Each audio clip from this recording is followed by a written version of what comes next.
unsere Geschicht Nummer 99. Ditmal noch ein bisschen mehr Allgemeinheit von dem MCC und danach Wort davon, wo wir in Ontario fort geworden sind von dem MCC, wo wir anfangen zu lernen, wie MCC arbeiten, mitzuarbeiten und von was das MCC Ontario für uns getan hat und noch tut. Das gibt eine 5-wöchige Serie von MCC-Geschichten und das Buch der MCC Experience, Hungry, Thirsty and Stranger, ist das 5. Buch in dieser Serie.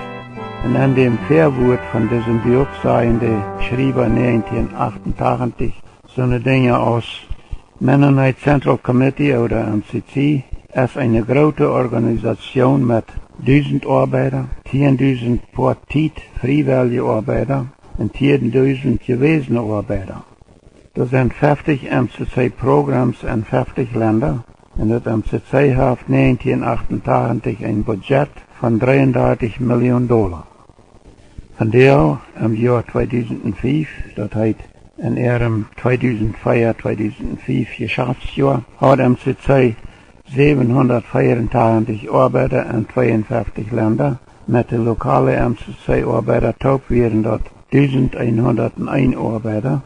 Wenn die betolde MCC-Arbeiter wohnen in die 10.000 Villages durch auch mitgeteilt worden, dann hat MCC 2004-2005 1362 Arbeiter. Das heißt top in den Vereinigten Staaten und Kanada.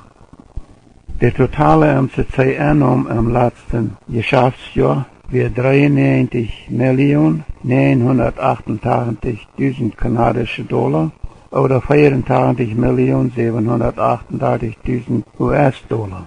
Und die totale Ausgaben wären $89.065.000 kanadische Dollar oder $70.646.000 US-Dollar. In Kanada gibt es ein MCC Kanada und ein provinziales MCC in den 4 westlichen Provinzen und in Ontario. Was in Kanada in den östlichen Provinzen an MCC-Arbeit getan wird, dort wird alle von MCC Kanada getan. Das ist ein bisschen kompliziert, uns kriegt zu erklären, wo die angesammelte Gelder für MCC zwischen ein provinziales MCC, MCC Kanada und MCC International angeteilt worden. Aber ungefähr schafft es so. Das Geld wird ein provinziales MCC, zum Beispiel MCC Ontario, in einem Geschäftsjahr annimmt oder ansammelt, davon hält das provinziale MCC ein gewisses Port, so wie 25%, um ihre Projekte in ihrer Provinz zu finanzieren.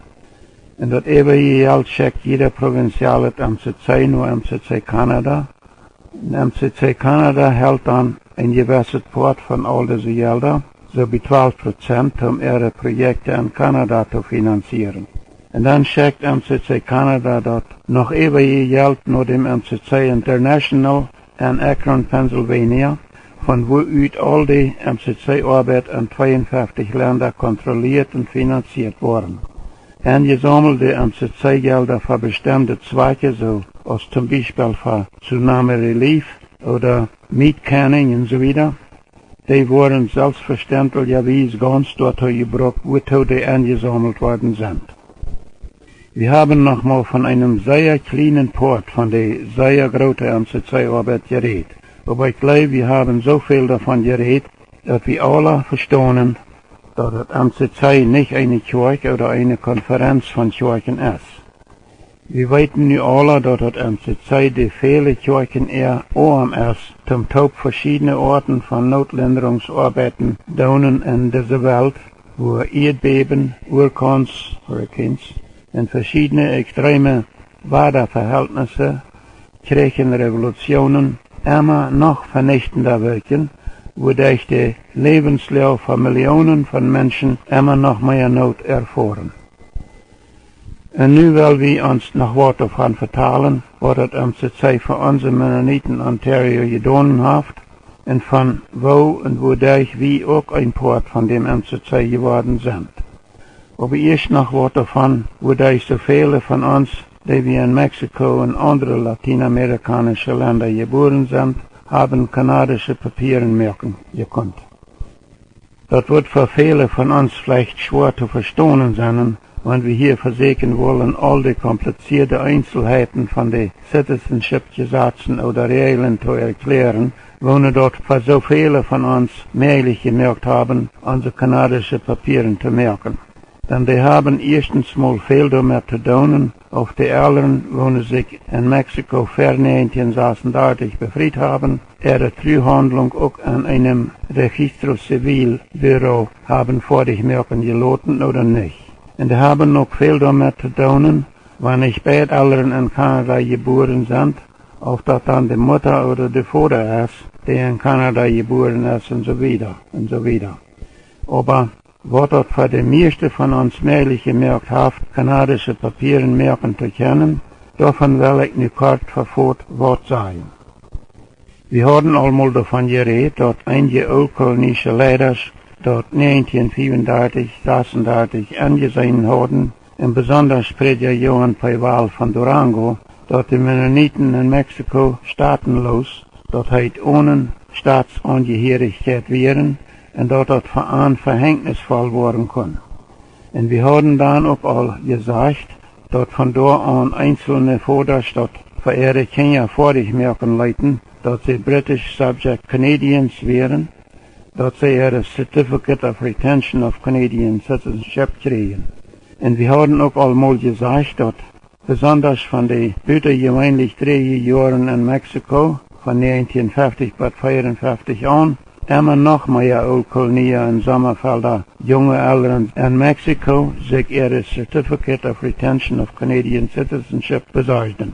Viele junge Eltern besorgten sich diese kanadischen Papieren dort, wenn sie mit einmal würden wollen nach Kanada tragen, dass sie die dann würden rein haben. Aber immer mehr tragen von dort an auch all nach Kanada, erstlich meistens nach British Columbia und dann von 1954 an immer mehr nach Süd-Ontario. Aber all die, die für den 1. Januar 1927 in Mexiko geboren wären, die haben nach dem alten Akt kein Recht, ein Certificate of Retention of Canadian Citizenship zu haben, können nicht Kanadier werden. Und dann aus 1947 ein neuer Akt an Kraft kam, dann muss, wer ein Certificate of Retention of Canadian Citizenship haben will, der muss, wenn er oder sie von dem 1. Januar 1927 bis dem 31. Dezember 1929 in Mexiko geboren wird, von in Kanada geborene Eltern, für den 1. Januar 1954 offiziell dafür angeregt haben. Und wer von dem 1. Januar 1930 bis dem 31. Dezember 1946 in Mexiko geboren wird, von in Kanada geborene Eltern, der muss dafür angeregt haben, für seinem oder ihrem 24. Geburtstag. Das haben auch viele getan, aber sehr viel mehr haben das versäumt zu tun. Und dann, als der neue Citizenship Act 1977 in Kraft kam, da mögt es Akt Rühm dafür, dass all die, die nur den 31. Dezember 1946 von in Kanada geborene Eltern geboren wären, oder von Eltern, die kanadische Bürger geworden wären, und nicht vor ihrem 24. Geburtstag angeregt haben für ihr Canadian Citizenship, meistens deswegen nicht, weil ihre Eltern dort nicht getan haben wollen. Die können unter diesem neuen Akt für Delayed Registration, lautet registrieren, anregen. Und zwar können nicht mal so eine Eltern für sich dafür anregen, aber auch für ihre Kinder und Großkinder.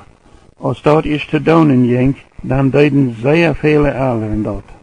Viele Eltern besorgen sich ihre Canadian Citizenship Dokumente bloß, wie sie kanadische Bürger sein wollen, aber immer mehr fangen an, nach Süd-Ontario zu kommen und dafür anzuregen. Auch von so einer Eltern, wo ihr Recht zur Canadian Citizenship an ihrem 24. Geburtstag verloren haben, kamen in den 1970er Jahren immer noch mehr nach Süd-Ontario mit ihren Familien. Und so eine Eltern haben meistens 1, 2 oder 3 Kinder, die noch für ihren 24. Geburtstag geboren wären, und die haben das Recht, Canadian Citizenship zu kriegen, wie allen dem Citizenship Gesetz noch bei ihrem 24. Geburtstag kanadische Bürger gewast wären. Und wenn ein, zwei oder mehr von so allen ihre Kinder dann erst ihre Citizenship-Dokumente erholen haben und alt genug dort wären, dann können die ihre Sponsors worden, können Verordnungen schreiben. Für viele so eine Familien verbeugt MCC Ontario sich, und dann können die für Permanent Residence anrechnen und so weiter und so weiter. Und all das gibt sehr viel Arbeit, und dort brauchten die meisten Familien viel Hilfe. Und so eine Familie mit ihren Papieren merken zu halten, gibt MCC Ontario für ein paar Jahre $2,500 zu ein Aylmer Health Center Arbeit. Und dann fängt MCC Ontario in 1977 am 5. März eine Arbeit an in Aylmer.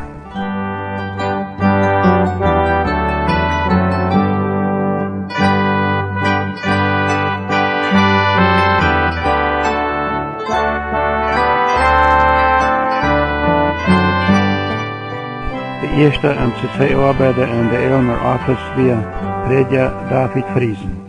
Bill Jansen von der Ottawa MCC Canada Office und Ray Schlegel, der MCC Ontario Director, ernannten ein Komitee, wohnt der Aylmer MCC Office Arbeit ihre Berater und Absichter sein wurden.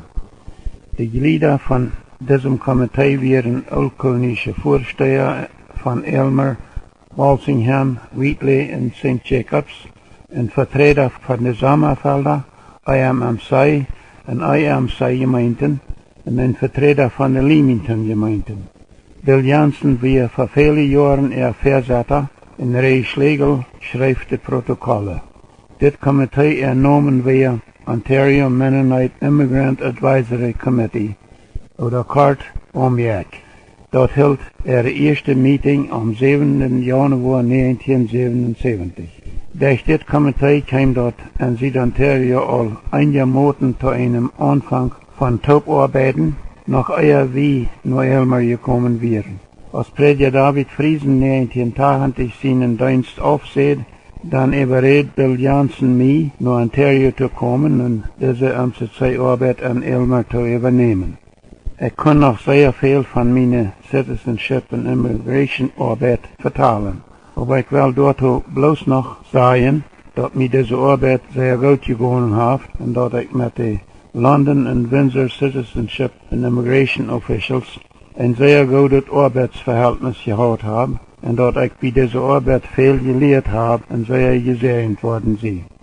Im Herbst 1980 kamen meine frühen ich nach Aylmer, Ontario an, um dort unsere Arbeit für MCC anzufangen. Als wir noch mal kaum ein Jahr da wären, dann kamen einen Tag zwei altkolnische Vorsteher an mein Büro, an mein Office nennen und fragten, ob ich einen Weg wüsste, wo unsere Mennoniten würden können zu ihrem eigenen Altenheim kommen in Aylmer. Und als sie ihre Ursachen dafür gesagt hatten und wie Topen Bet von so einem Unternehmen geredet hatten, dann sehe ich an ungefähr so. Die junge Frau gibt dort, so ich dort sei, keine leichte oder einfache Antwort. Aber eins bleibe ich es mir klar. Eher wie mit so einem großen Werk würden anfangen können, dann würden wir vielleicht erst mal mit taub arbeiten lernen, indem wir andere, viel kleinere Dinge taub tun würden. Vielleicht so eine Dinge als zum Beispiel alle taub ein MCC-Stur anfangen und so weiter. Und dann verteilte ich diese Vorsteher Wort davon, wo die Mennoniten in Manitoba von den verschiedenen mennonitischen Gemeinden in so eine Städte als Winkler und Altona hatten Taubarbeiten gelehrt, indem sie durch MCC-Sturs gegründet hatten und diese sehr erfolgreich rannten. Und dann schlug ich vor, dass unsere Mennoniten in der Aylmer Umgegend vielleicht auch mal alle Taub ein MCC-Stur anfangen sollen, um dadurch einen Anfang zu merken, mit einem Taubarbeiten zu lehren. Nachdem wir nach Aylmer getroffen wären, wie ich sehr selten wohl für einen Kaffeepause gegangen. Aber als ich in Aylmer anfang für MCC zu arbeiten, dann will ich in der Elmer Gegend mag unsere Menschen alle Bekanntschaften erneuern, neue Bekanntschaften merken und so viel als möglich damit bekannt worden, was unsere Mennoniten und Südontario schafften und so weiter. Und ich mag sehr bald, dass ich viel so was tun kann, wenn ich für eine Kaffeepause, Kaffeebreak ging, meistens ein kleines Restaurant.